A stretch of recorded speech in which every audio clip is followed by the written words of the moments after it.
What's going on, Packer fans? Welcome back to another edition of Packers Therapy on the Pack a Day podcast. I'm your host, Andy Herman. You can follow me on Twitter at Andy Herman NFL. You can follow her at Perri_Goldstein. You can follow him at Alex_Strofe. We were excited to be talking about Packers 2-0 going into the fourth quarter. It looked like we were very much going to be talking about the Packers being 2-0 and the Lions being 1-1, the Bears being 0-2, the Vikings being 0-2, and the King of the North, Green Bay Packers. And then life happened, which it often does when you are dealing with a young and inexperienced football team, and the Packers lose to the Atlanta Falcons on the road 25-24. A semi-entertaining game that Green Bay, as I mentioned, had the lead for, choked it away at the end.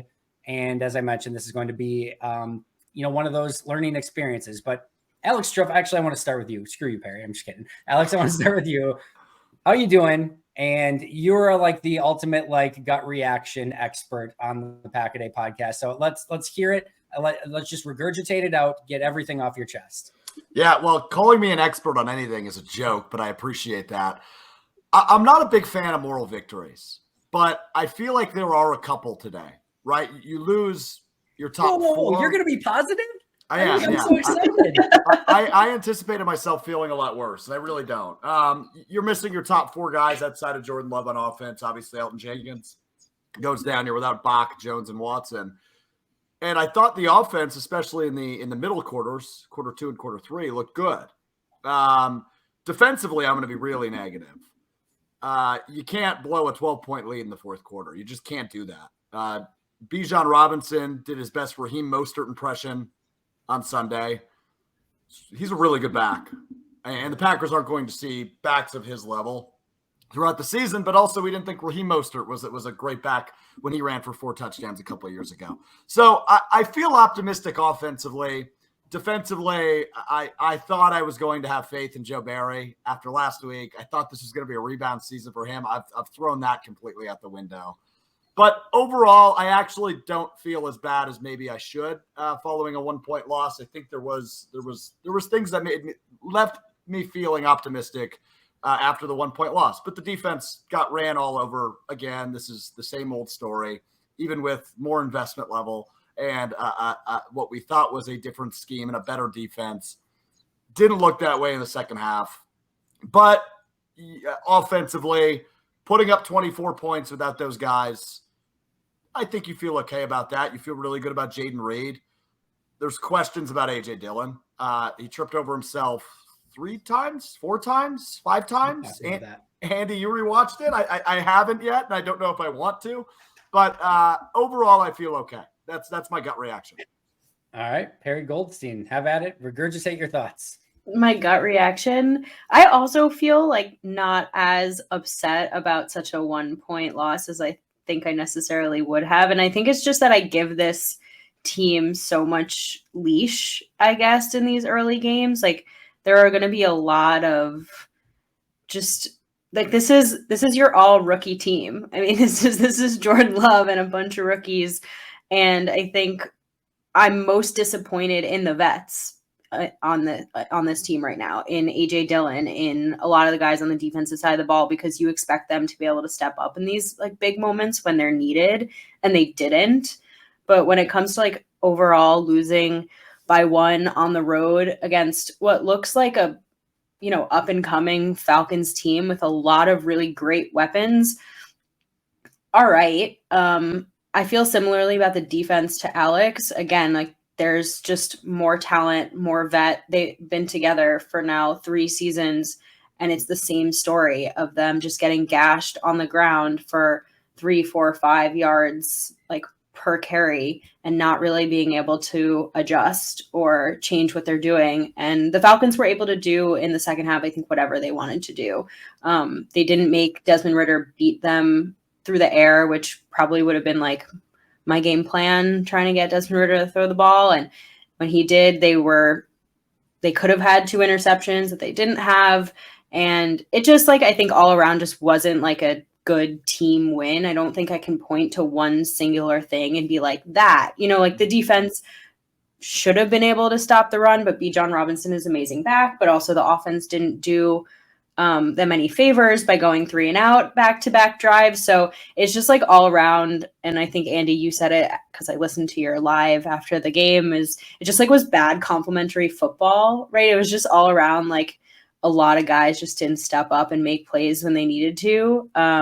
So I feel like this, because it was a winnable game, I actually feel better about the loss. If they had gotten like blown out on the road and didn't look at all like the team we saw against the Bears, I'd be like, okay, this is going to be maybe a roller coaster. I don't know who this team is, but they looked like themselves. They just unfortunately couldn't finish off a fourth quarter game. And I think that's just going to happen when you have a young team. So unfortunate. Yeah, you put it very well in a variety of different ways. I'm relatively optimistic following 2 games. I definitely agree with that. I think disappointing is the right word because of the situation that they were in. They're up 24-12 going into the fourth quarter on the road, missing so many players, had all the momentum in their favor. After that Love to Jaden Reed touchdown, it felt like, the Falcons were potentially going to have to get a little bit one-dimensional, maybe throwing the ball a little bit more. Green Bay just never got them uncomfortable. And, I look at this, I think they've played 7 pretty good quarters of football. I think the fourth quarter was abysmal on all phases. On offense, the fourth quarter was 3 and out, 3 and out, 4 and out. That's not good enough in a close game. On defense, the fourth quarter was 8 plays, 75 yards, touchdown, 8 plays, 44 yards, field goal, 12 plays, 66 yards, game-winning field goal. That's not good enough. And a lot of times, as a very young and mostly inexperienced team in the NFL, you have to learn how to win in the NFL. You have to learn how to win close games in the NFL. You have to learn how to come from behind in the NFL when you have those moments at the end, when you go down, then your offense has the opportunity to go and score a game-winning field goal, and they couldn't. They go 4 and out. And you have to learn how to overcome adversity in the NFL. Those are 4 things that when you are a young football team and you're going through it, it's nice to face the Bears week 1, get a big victory on the road. It's nice to be up 24-12 against the Falcons going into the fourth quarter, and then reality hits. And a lot of times how you learn those lessons, unfortunately, when you are a young team is through those exact moments. Mm-hmm. And Jaden Reed mentioned it after the game. And everything I heard from all the young players on this team is the right thing. You erase it, you get back to work, and you can have 1 of 2 options. You can let it defeat you, or you can learn from it. And I think this team will learn from it. And it sucks that you have to go through those growing pains. But these are growing pains that this team is going to have to go through. Maybe it's better that they go through them early and sooner rather than later. But I'm still overall optimistic that this team played 7 good quarters. At the end of the third quarter of this game, Packer fans are on top of the world. I mean, again, you go into Chicago, beat the Bears. You're up 24-12 against the Falcons on the road without Bach, without Watson. Jenkins is out. Jones is out. Rashawn Gary's still on a pitch count. Eric Stokes isn't back yet. You're feeling pretty dang good. And you just have to finish it out. And like I said, I think that's a learning experience, and they're going to have to learn that lesson sooner rather than later. And today apparently was the day that they learned that, hopefully learn that lesson. Yeah, I mean, we came into this season with the expectation there are going to be games that are doozies. Week 2 against the Atlanta Falcons was a doozy. That's a game you should have won, as we continue to say. You don't win it. You blow it in the end. You blow a lead, a 2-possession lead, up 12. You lose by 1. It's just one of those games. And I guess you're right, Andy. I think from an optimistic standpoint, which I rarely am, so you should be glad that I am today. I'm glad it happened now, I guess, right? Like these next 10 days, if we're talking from today, Monday, through next Thursday Night Football at Lambeau against Detroit, they're going to be crucial. These are 2 really important games early on in the season, and I think it will really tell us what we know about this team, right? I mean, look how you respond on a short week. Can you beat a team like the Saints, who I think are solid? I think they're a good team. You look at Detroit, who you're tied with and maybe still will be through 3 weeks atop the NFC North. These next 10 days are really crucial for figuring out or trying to figure out the identity of the 2023 Packers. But what we know through 2 weeks is they're young. They're inexperienced. A lot of these guys are figuring it out. But you've seen some flashes of excellence out of the young guys, specifically in last night's game.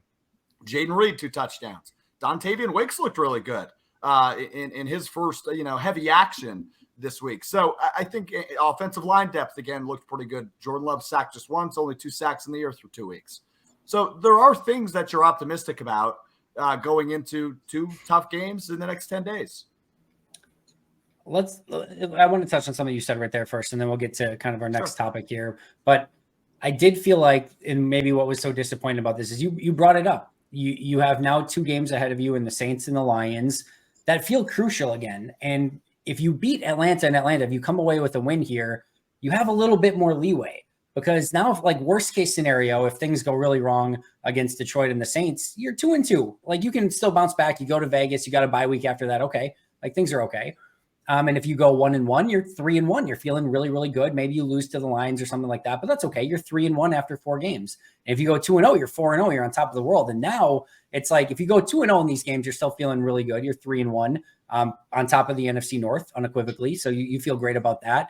But you go 1-1, you're at 500, which is right around the sort of baseline expectation of where this team was expected to be. I think these are going to be 2 difficult games. And now if you go 0-2, you're 1-3, and that has a totally different connotation to it. So I do feel like that's why it's disappointing, is because this win would have potentially baked in a little bit of different expectations over the course of the next 2 games than what we're staring at right now. But all you can do is take it 1 game at a time. Perri, anything to add to that before we move on to our next topic? All right, fair enough. Let's be pessimistic for a moment, because I know we are Packers therapy here a little bit. I know there's a lot of angst and frustration around Packerland. So let's go over what went wrong in this game, because there is some significant stuff. Let's just get it out of the way to start. Let's talk about the defense. Let's talk about Joe Barry. This to me was the exact, if you're going to bring Joe Barry back for a 3rd season, this is the exact game where he has to prove himself to me. Your offense is beat up. They put up enough points. It's 24 points. It's not a great performance, but it should be a good enough performance to win, especially when you're up 24-12 in the 4th quarter. The Falcons are fine. Bijan Robinson, really good player. Drake London, solid. Kyle Pitts, they mostly took away from the game. He didn't have a monster game. Their offensive line is fine. Desmond Ridder is going to be one of the worst quarterbacks, in my opinion, that they faced through the course of the season. Their offense is fine. They did some nice things, but this is the game where if you want to prove why you were brought back for a 3rd season, go out and make sure that your defense is doing the heavy lifting, and his defense could not do that. They allowed Bijan Robinson, the one player that you couldn't let beat you. You wanted to make Desmond Ridder beat you. You couldn't do that. You wanted to stop the run. They had 200 and a million yards on 45 carries. They completely dominated time of possession. You made them punt once. This isn't Joe Barry's fault, but you dropped 2 interceptions. Yep. Like, this is the sort of performance that if you want to prove like, hey, I was the right guy to bring back for a 3rd season, this is it. And if you wanted to prove that, hey, you're not just the same Joe Barry that we saw in Washington, that we saw in Detroit, that we saw for the first 2 seasons in Green Bay, follow up the Bears performance with a performance in Atlanta that was worthy of it. This wasn't. I don't know what the game plan was. I don't know what they're like trying to take away in this game, unless it was Kyle Pitts, which I guess they kind of did. It just was not good enough. It wasn't good enough. My biggest issue is that it's the same old story, right? If the Falcons had just come out with this like incredible game plan, or if Drake London just decided to have his like shining bright moment as this like young budding wide receiver, like, okay, you know what I mean? Like, okay, fine. But it was once again, the Packers getting gashed, just like dinked and dunked down the field. Not even like, Andy, you said it before we started recording, like not even like Bijan didn't even have like a break off run for like 50 yards. Tyler Algiers didn't do anything crazy. I thought Bijan had like one really nice catch and run for like, I think it was 24 yards, and that he just like wasn't covered at all. But like it's like that Dalvin Cook game that I always go back to, where he had like, he's your only player you have to cover, and yet he still is running all over you. And it's like, you go into this game and everyone and their mother knows the Falcons are going to run the ball down your throat, and you're going to have to stop them. And he talked up, and this defense talked up, how they're going to have this new like run defensive scheme this year, that they're not going to be the same guys that they were the year before. And yet here they are, the exact same. It's just like, it's their Achilles heel. And I just don't know how much more talent you can give this defense before you say it has to be the coordinator. And again, like some of these guys, Kenny Clark was playing with his hair on fire tonight. Like or last night. It's just there are players who are making plays like Rasul Douglas, but then there are guys who just, I don't know, as a whole, there's something about this defense as a whole that something just like breaks down. I think the perfect example was the non-Mac Hollins touchdown. Like they just kind of let the play end, stopped playing, and luckily Mac Hollins was out of bounds. Like I just think they just kind of like stopped playing because they thought they finished it and they didn't finish the play. And that just felt like the perfect example of what went wrong. Yeah. One thing real quick, I think you both summed it up perfectly in response to each of you. So Perri, on that kind of dump off to Bijan where he went, I think you said 24, 25 yards, whatever it was. I was watching the game with my grandpa and my dad, and I literally said to them out loud what you just said. That's the one guy you should have circled and covered at all times, right? And there was nobody around him. He just had to walk up the sideline for 25 yards. Andy, you started your beautiful soliloquy with something around the lines of 24 points should be enough. It was enough. It was enough. The Packers had this game won, and the defense blew it. Now, would you have liked to see, like the QB sneak false start play that I didn't love? I don't really understand that. Maybe one of you can explain it to me. I would have liked to just see them do something different, or maybe that just actually snap the football. I don't know what happened there. The last drive, obviously only have a minute, no timeouts. Didn't love that drive, but 24 points was enough today. And the defense is the main reason they blew it. So those are my responses, but curious on your thoughts on what the hell happened with that non-QB sneak thing. Is that I don't know what that was. I want to say one thing though, before that, is that the more I think about this, that's actually the worst way to get beat, because your offense unfortunately goes 3 and out. Guess what? This is a young offense. They're going to have 3 and outs. Mm-hmm. It's going to happen. I'm expecting that. This defense is exhausted. Unfortunately, they have to go back out on that field. And Atlanta knows, well, let's just keep running the ball for 5 yards, and we're just going to hold the ball and keep making them tired. And then guess what? The Packers offense goes 3 and out again. That sucks. This defense is still tired. And the Falcons just continue to get the advantage by doing the same thing because this defense is tired and they can't stop anything. And it just is such a downward spiral that we watched happen in the fourth quarter. And I don't want to put it on the offense, but I also have to think like Matt LaFleur, you have to know your defense is exhausted. You have to call something, or at least like try to put the ball in Jordan Love's hands. Like that one of the 3 and outs was 3 run plays. He didn't even trust his QB. Why? This is a question. If I was in the post-game press conference, I would ask Matt LaFleur, why didn't you at least give Jordan Love 1 pass? Like trust your QB to go and at least try to get a first down. That's my biggest question from this game. All right, so a couple things. So many things. Let's cover the QB sneak first. So my understanding of it is you get to the line of scrimmage and you're trying to make them jump off sides first. So they get up with plenty of time on the play clock first, and they go out there and they're trying to draw them off sides first. All right, so eventually you get to a point where you've got to decide, are we going to QB sneak it, or are we going to just basically let this run out and call a timeout or whatever the case may be? So Jordan Love has the autonomy at the line of scrimmage to either say, kill. We're not going to run it here. We're just going to keep trying to draw them off sides, or we're actually going to snap the ball and do the QB sneak based on the look that he gets at the line of scrimmage. So it sounds like Love gave the wrong call. Like he said, whatever word that he needed to say to actually go through with the QB sneak, he gave the opposite one. Like, we're not going to do a QB sneak. And then he, after that, did the play call, which is why nobody else moved except for Jordan Love. So he gave the wrong call.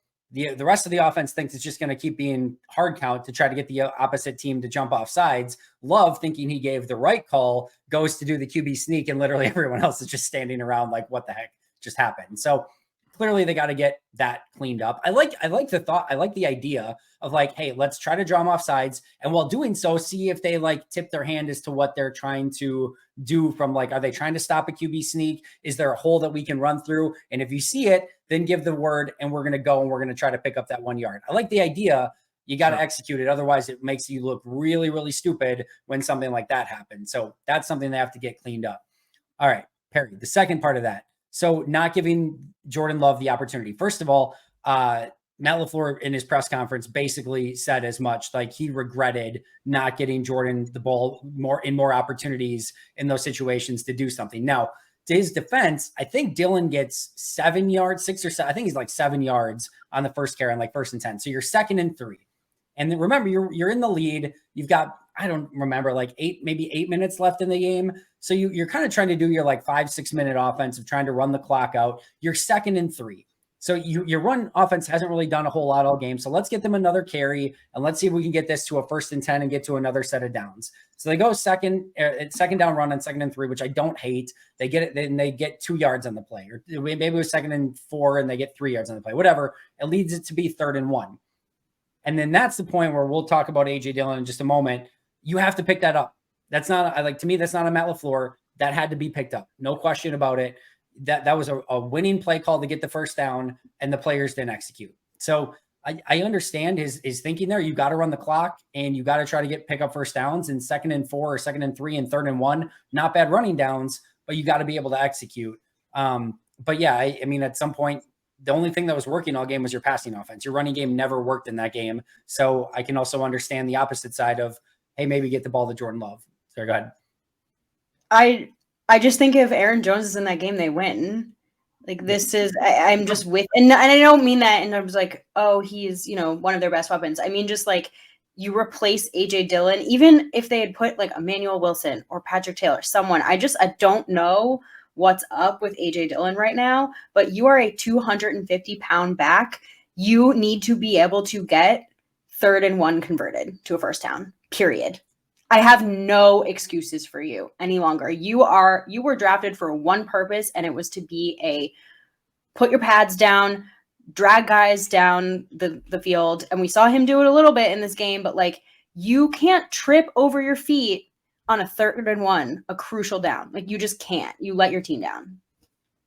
I'm very low on him right now. Let's jump to that, because we covered the Joe Barry portion. I think that the two, public enemies 1 and 2 out of this game are Joe Barry and AJ Dillon. I don't think there's any question about that. I think if anyone's, and maybe Matt LaFleur is on that list, we'll talk about that a second. I'm less inclined to that belief. I'm more inclined to the Joe Barry, AJ Dillon.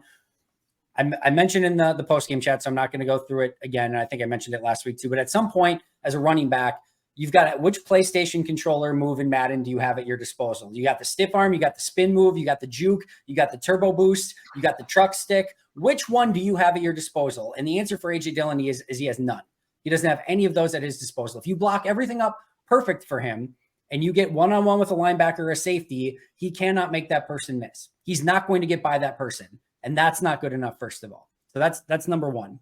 Number 2, do you have any idea how good in this league you have to be as a running back if you're a non-explosive player? If you have no opportunity to get the 40, 50, 60, 70 yard runs in that little intermediate range, because your high-end range is like an 18-yard run. That's basically unless everything goes perfectly, your high-end range is like an 18-yard run. Do you have any idea how great you have to be at everything else to make up for the fact that you don't have that explosivity in your, wheelhouse? You have to be great at pass protection. Check. I will give him that. Very good at pass protection. You probably have to give something as like hey, you can swing him out wide and like do something as a pass catcher. He does not have that. You've got to be great in short yardage. He doesn't have that. You've got to be great in red zone. You don't have that. There's not any of those things that you can point other than pass pro, which is fine. It's an important thing to have, but that you can put that. That's what, like with John Kuhn, when he was on the team, you just put a fullback back there. If all you need is pass pro, you can find somebody else to do that. You can line up Josiah DeGuara in the backfield. I don't know that's any different. So that's number 2 on this. Number 3, and I'm going to keep going here because it's worthwhile. In what situation right now, in what situation do you want AJ Dillon on the field? Because it's not in pass catching. You could say that it's like, all right, well, we just talked about he's good in pass pro. So is Patrick Taylor. Patrick Taylor's a phenomenal pass protector, and I like him more as a runner. I like him more as a receiver. So I don't necessarily like if it's a 3rd down situation, and certainly Aaron Jones, if it's a 3rd down situation, at least the defense has to be cognizant. And obviously if you have Aaron Jones, I get that they didn't in this game, but at least like other players, you have to be cognizant of what they can do in the passing game. Hell, line up Jaden Reed in the backfield and motion him out. At least the defense has to be cognizant of that. You're not worried if AJ Dillon's in the backfield. It's not goal line. It's not 4th and short because he's got too much. He's tripping over his own feet. B, he's got too much body mass in any small crease in the red zone on 3rd or 4th and long or 4th and short, excuse me. Like he doesn't get those because he's slow to the hole. And then he's too big. He's got too much surface area and he doesn't run people over. So it's not your down basis. It's not as a number 2 because we saw it in week 1. Aaron Jones is in the game. Everything's going swimmingly. AJ Dillon comes in and you're supposed to be a change of pace. So the change of pace is you're going backwards. It's a slower pace. It's not a good pace. So there's not a situation right now where AJ Dillon comes into the game where I'm like, all right, this is AJ Dillon's time. It's not there. There's not it. It doesn't have it. So doesn't have the moveset, doesn't have the moment that you want him in the game. Like there's just something missing. And the play on 3rd and 1 where it's him a one-on-one with a linebacker and the linebacker's about a yard behind the line of scrimmage. At worst case scenario, that's a collision with a 250-pound back with thighs the size of mountains that if he sneezes and falls forward, he gets a first down easily. But he trips over his we'll see on the all-22, maybe an offensive lineman tripped him up or something. I don't know. You can only see the sideline view on the replays or whatever. I don't even care because we saw it last week. Josiah DeGuara, the foot's there. Like, fine, every other running back finds a way to navigate that stuff. And he just hasn't. The contact balance isn't good enough. The regular balance isn't good enough. The speed, I'm going on here, but you get the point. I'm curious, Andy. I mean, you said it, so you have to see the all 22, but like whether the blocking for him was better this week than it was last week. Cause I know that was like kind of a caveat people were making, like it wasn't blocked up well last week, or at least the run blocking was inconsistent, but it felt like he had holes. And especially in that 3rd and 1 situation, which is the one we're focused on right now, because it obviously like meant the game. Yeah. He had all of the room. At least I saw it. Same with the play that Matt LaFleur had to challenge. He tripped over himself and then was able to leap over because a Falcon didn't touch him. But like, it shouldn't even come to that. It should not come to that. And I think you bring up some great points about him. And I hate to harp on this because like we all love AJ Dillon. And I think as like a human, he's such a good locker room guy. But like if you're one thing that you're really great at is pass pro, like that's 3rd on the list of reasons why I want you on the field if you're a running back. Like that is like if you're looking at like 100 plays, I think you can put Patrick Taylor or Josiah DeGuara or literally any other like special teams offensive player in for pass pro. That doesn't like make me want to keep AJ Dillon in as running back too at all. Yeah. No, they have to start looking at it. No question. Alex, what were you going to say? I was just going to say, I mean, being a fan favorite off the field does not equal getting meaningful snaps and playing time on the field. And I think, Perri, you mentioned him being a fan favorite and we all loving him, but Twitter's turning on the guy. I mean, people are pissed, and rightfully so. It's been a rough 2 weeks for him. And I saw I think it was a tweet or a graphic or something earlier this week, how AJ Dillon seems to progressively get better throughout the season. September's usually not his month. November and December is. There's not a leash for that this year. We talked all offseason about Jones and Dillon being a top 5, top 3 1-2 punch in the league. This ain't a 1-2 punch anymore. When Aaron Jones is healthy, it should be all about Aaron Jones. And today was really disheartening and disappointing because, as you said at the top, Andy, this was a huge prove-it game for both Joe Barry and AJ Dillon, and both of them failed tremendously. I keep going back, Andy, to something you said all offseason about how this season is such a like evaluation year. It's like we get to really take a look. It's low stakes. I think like the Packers already to me are playing like above what I expected in the first 2 games, right? So like we got to take a look at Jordan Love, and so far I think we're going to get to him. So far I'm very happy. But how about the pieces around him? Like we are trying to rebuild this franchise, not to use the dreaded R word, but like take a look at this franchise and decide who we're going to move forward with, hopefully with this quarterback in the years to come. And there's been tons of good. Like we love these young pass catchers. We love Aaron Jones. We can take a look at the defense side of the ball too, as like an evaluator.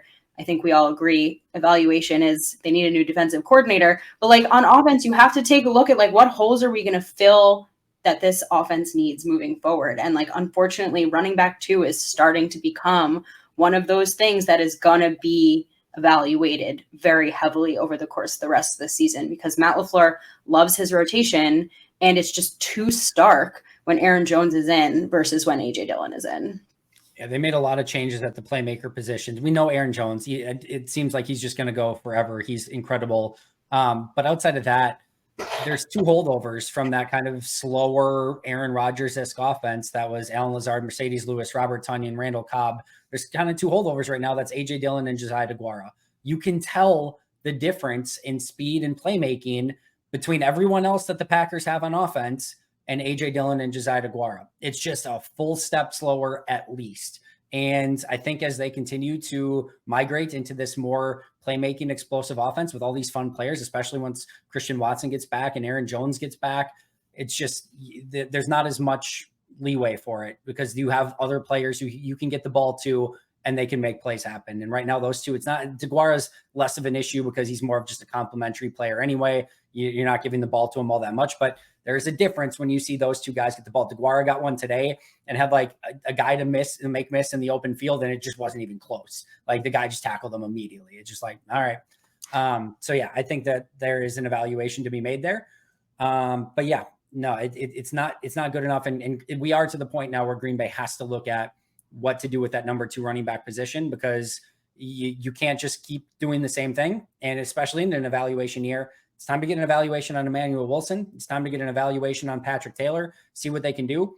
And if they can't, then figure something else out. There's a lot of running backs you can find them off practice squads, do what you need to do, but don't just keep doing the same thing. I want to run through a few other things really quick, and then I'll let you guys pick out any of the ones that you want to talk about. We're still in the what went wrong category. We'll get to what went right in a second, but just really quick. We talked about the run defense and really the run offense as well, but that was a huge issue in this game. I felt like we talked about Dillon. I didn't think the run blocking was still good enough in any capacity either. So still something that needs to be looked at there.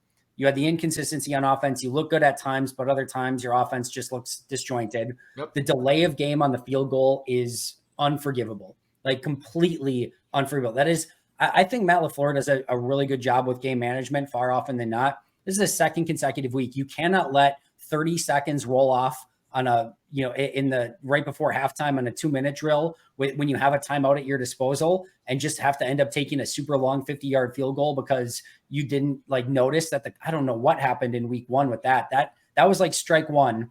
Strike 2, you cannot, how does somebody not recognize that this is going to go from like a 51-yard field goal to a 56-yard field goal if you let that play clock run down?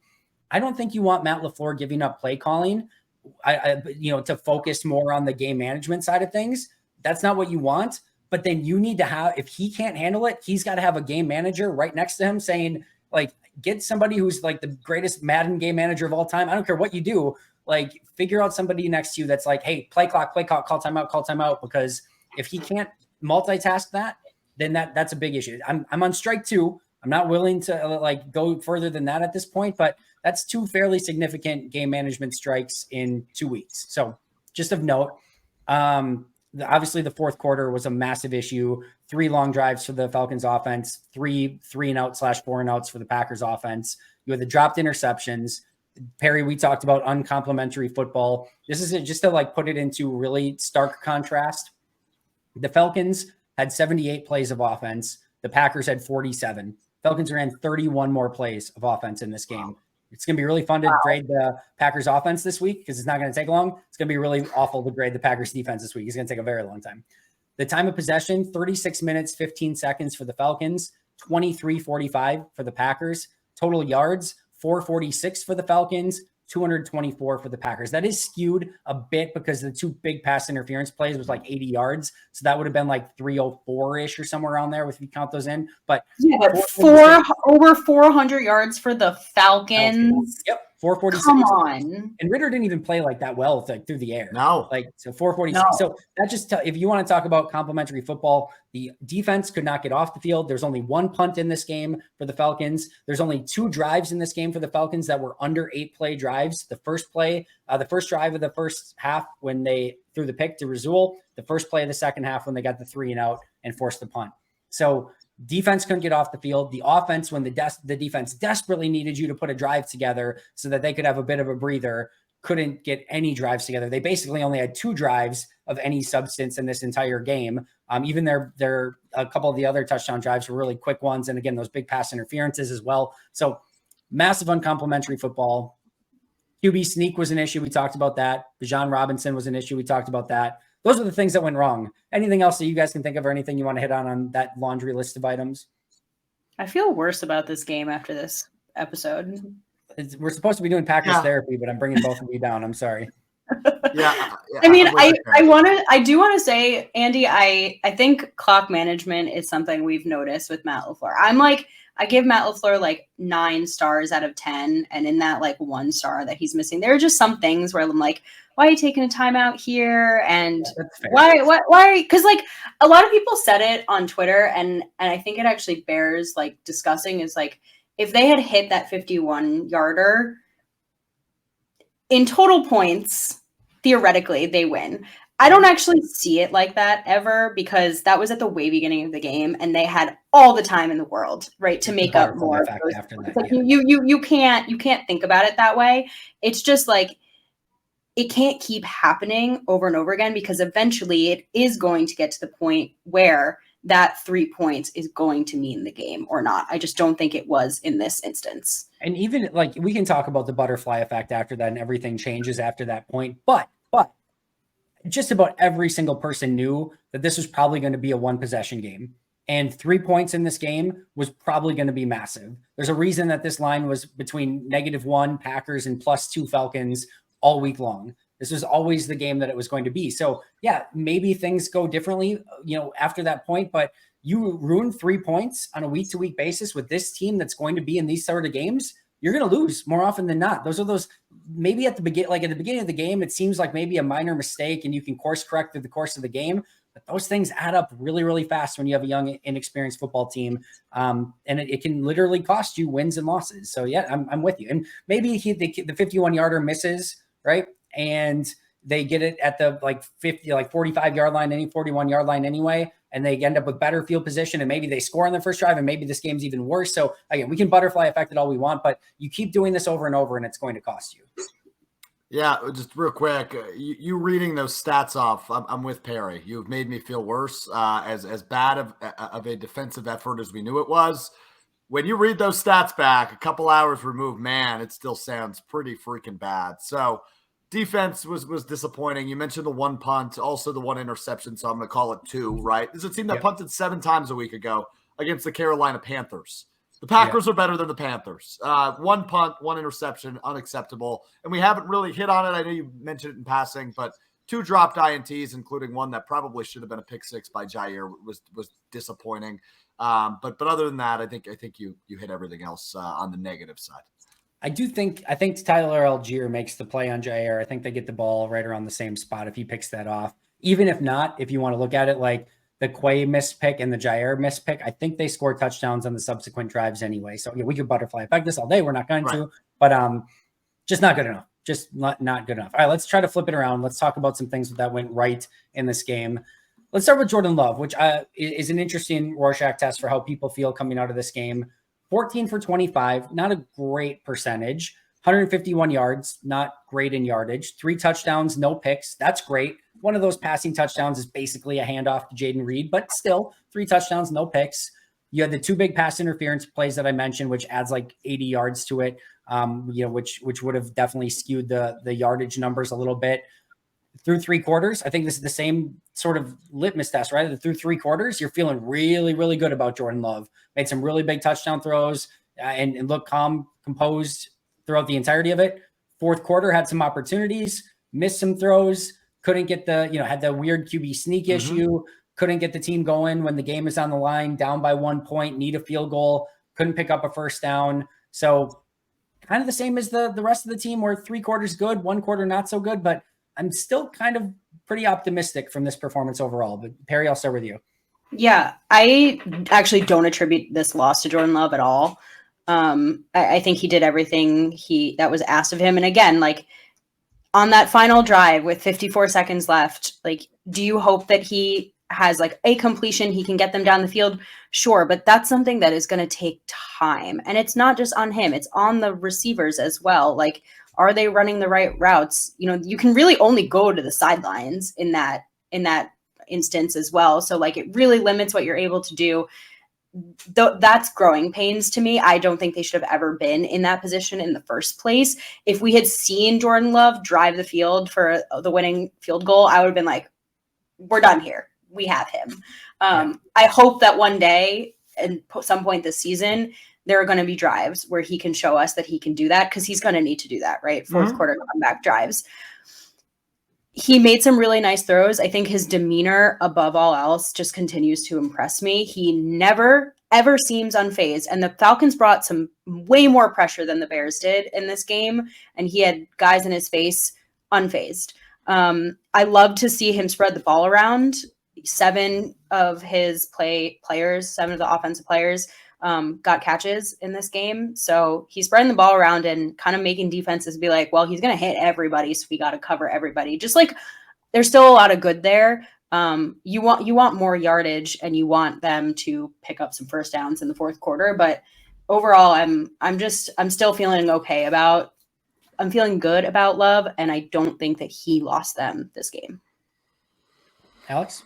Yeah, I would agree. I love Love.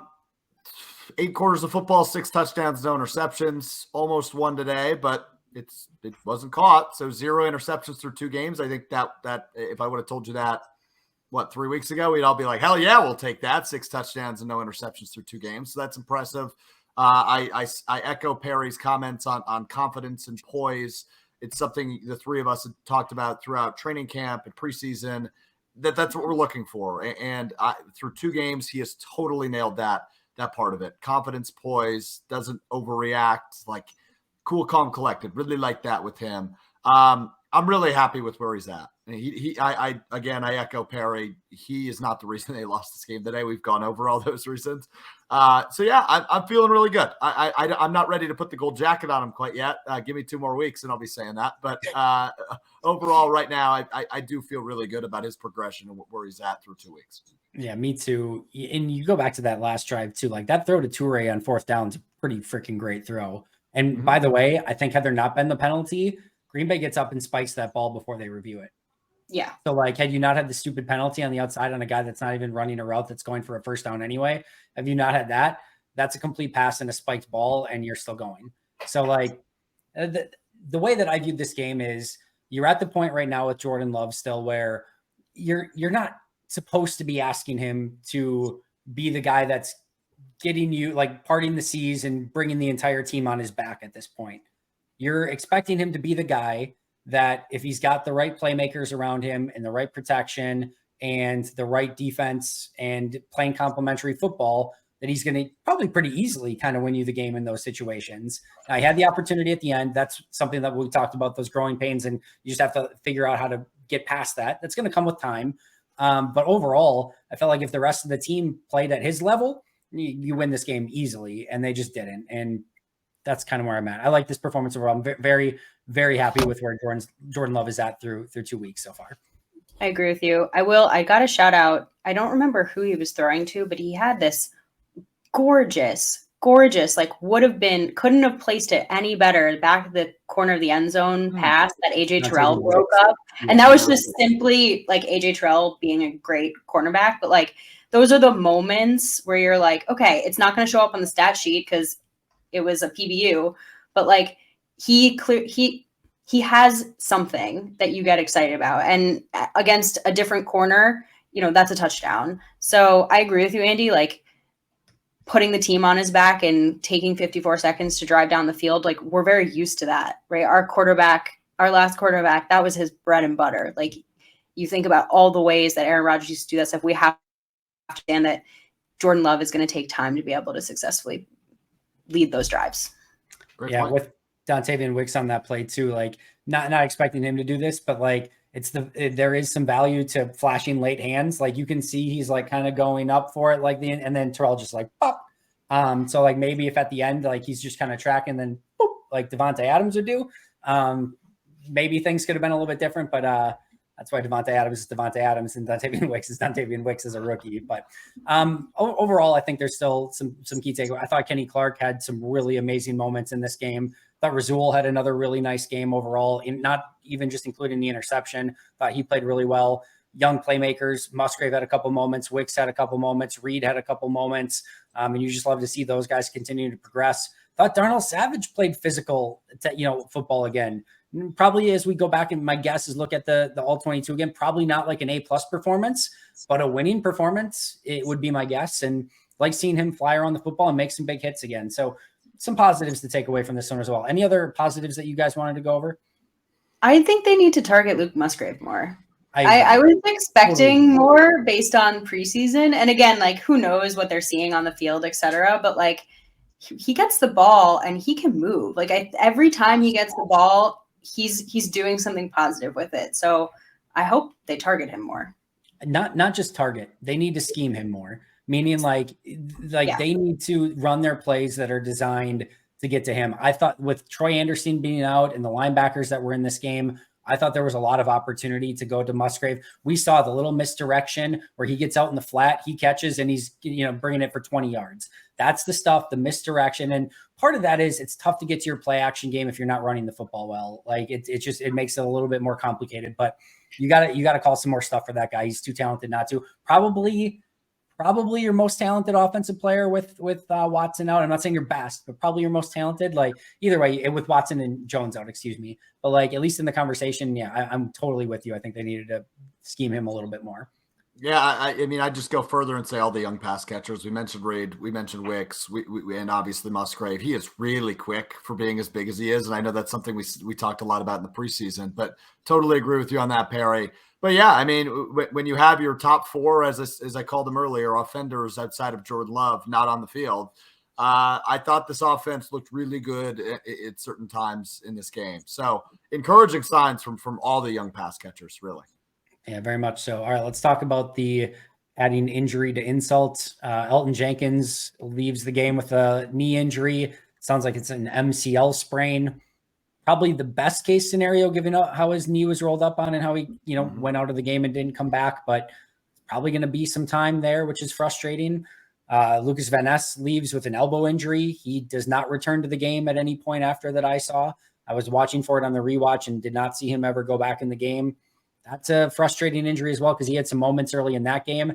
You just don't want to get to the point where, we're going to be showing up on Wednesday to practice and the first guys you're looking for are David Bakhtiari, Aaron Jones, Christian Watson, Elton Jenkins, Lucas Van Ness. Like that's a lot to make up for on a young team like this. So frustrating to say the least that those are the two guys that go out injured, but it's next guy up and we'll see what ends up coming of the guys who were out in this game. Hopefully they were being cautious and Jones and Watson and Bakhtiari are able to make it back this week. And hopefully LVNs isn't anything long-term.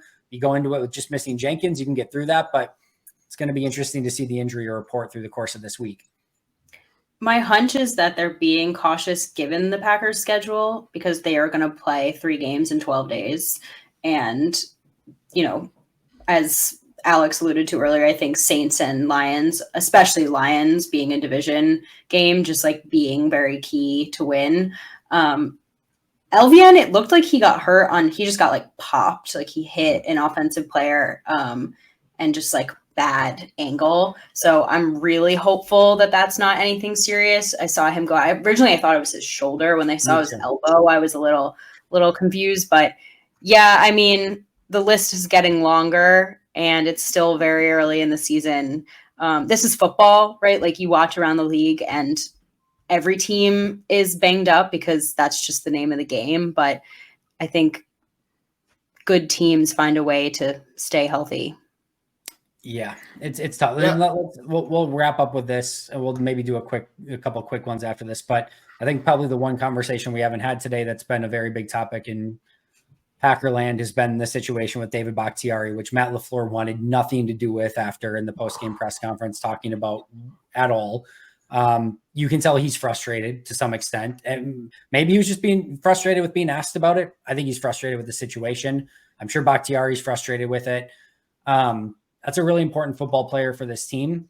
I do think that, he missed, I think, just the one game last year against New York. Somebody brought it. I don't think he missed Washington, did he? But either way, he didn't miss much time up until the appendectomy with the knee injury. Hopefully this is just the one game and that's it. And he can go the rest of the year. But I don't know what to make of it at this point. And I know people are like, there's already like the trade David, like nobody's trading for David Bakhtiari at that contract with that knee. You don't know if he's going to play any week, much less, any significant period of time. So there's no trade that's going to happen there. They're certainly not going to cut him. I don't know. I don't know what the answer is, but I understand the frustration with it. That's for sure. He did miss. There's the Washington game he missed. So he missed Washington. He did not miss the Giants game last year. So just one with the knee last year? Because he missed the first two, which he was still recovering from. Then he played 3, 4, 5, 6, missed Washington in 7, played 8, 9, 10, 11, 12, then missed 13, 14, 15, 16 with the appendectomy, then played 17 and 18. So the only thing he missed after coming back, so if you consider week 1 and 2, him still like that was still on his recovery phase. Once he came back in week 3 last year, he only missed one game last year with the knee injury. The rest, there was a 4-game stretch with the appendectomy. So if this is that one game this year, like if we could have signed up without knowing ahead of time for like 14 games of Bakhtiari going into this year, you would have probably been like, sign me the hell up. I'll take that right now. So if this is one of the 3, not a big deal. If it ends up being like he plays 6 games, 7 games, a much bigger deal. But I certainly understand the frustration for people. Everyone is frustrated by it. Bakhtiari is frustrated by it. The Packers are frustrated by it. Fans are frustrated by it. Nobody is winning this. And yeah, it just sucks all the way around. It's exactly what I was going to say. Everybody's pissed off about it, and rightfully so. It sucks. I don't know what you can do. If it's a turf thing, I don't think they play, and correct me if I'm wrong, I don't think they play on turf again for like 2 months. So I don't know. It's just strange. LaFleur's response after the game, I'm surprised he wasn't ready for that question. But other than that, it sucks. Here's the thing that's weird, because he's frustrated that he keeps getting asked about it when they've been pretty clear that this is just going to be the situation with Bakhtiari moving forward. And I to some extent, had this just been the like sort of normal status quo of like, this is what you're going to get out of Bakhtiari, I understand it. When he keeps getting asked about it on practice every day, when it's like, he's just not going to practice, guys. Like, I get it. I get why he would be frustrated of like, guys, why are you still asking if Bakhtiari is going to practice or not? We've told you that this is going to be the case. He's probably not going to practice very often. That I can get. When he doesn't play in a game, and that's not the norm. Like, that didn't happen. That only happened once last year because of the knee last year. They didn't play. So it's a fair question to ask about it at that point of like, what happened in this specific situation that he couldn't go in this game? So to just not be transparent about it of like, yeah, it flared up a little bit, or yep, no, it's the same thing. But this game he wasn't like, you have to answer the question. You should answer the question in some capacity. So the frustration on any normal practice day, or if it's like a game of like, whatever, but like not playing, that's different. And to me, there should have been a better answer there. Anyway, all right, final things. NFC North goes 0-4 on the day if there's one, or 0-4 on the week, I guess, since Minnesota played on Thursday. But feels like a missed opportunity, but at the same time, you don't lose ground to anyone, I guess. So it is what it is. Saints will play on Monday Night Football, so we'll get an opportunity to watch the Saints play 6 days before they come to Lambeau. It also means that they will have back-to-back games on the road, and it starts with Carolina on the road on Monday night, and then Green Bay on the road next week. If you don't know, Green Bay just plays whoever Carolina plays the week before all year long. I'm just kidding. That's not really the case, but that'd be amazing. But no, it'll be fun to watch Saints Panthers on Monday Night Football, see what they have, and see how they make it through that game. And then we'll get into Sunday, which right now the Packers open as 2-point favorites. Final thoughts, Perri Goldstein. I'm going to stick with the way I felt going into this conversation, because I felt like this was very enlightening. Always great talking about the game with you guys, but something about the fact that this was winnable makes me feel better about the status of this team moving forward, right? You're not hopefully going to have another game missing all the weapons that we listed that weren't playing. There's a ton to learn from, which I think really early on in the season is always a good thing as long as you learn from it, take action, change, etc. But they were in it, right? They're going to be in games, and there just are going to be some with this team that they lose close games, and that really sucks and is unfortunate. But I liked seeing them win and battle until literally the clock was at 0. The way they bounce back on Sunday, next Sunday against the Saints, going to be huge. I will be in attendance, so I'm expecting a W. But I still feel very good about this team, and I think they're still in a good place for week 2. Plus 17-point differential through 2 games on the road. Won basically 7 of the 8 quarters, fell apart in 1 quarter, and they're going to have to learn from it. It is what it is with a young team. Alex, final thoughts? Yeah, I think you guys summed it up perfectly. I'm a little bit sour, but for an episode where I started talking about moral victories and then it became the longest episode in the history of us 3 recording together, clearly it's more than moral victories. But through 2 weeks, I'm impressed with Jordan Love. That remains the number one thing on my what is this list for 2023. What is Jordan Love? Right now, I think he's a competent, serviceable, good quarterback through 2 games. So that's where he's at. Defense pissed me off today, but I'm sure that won't be the last time I say that this year.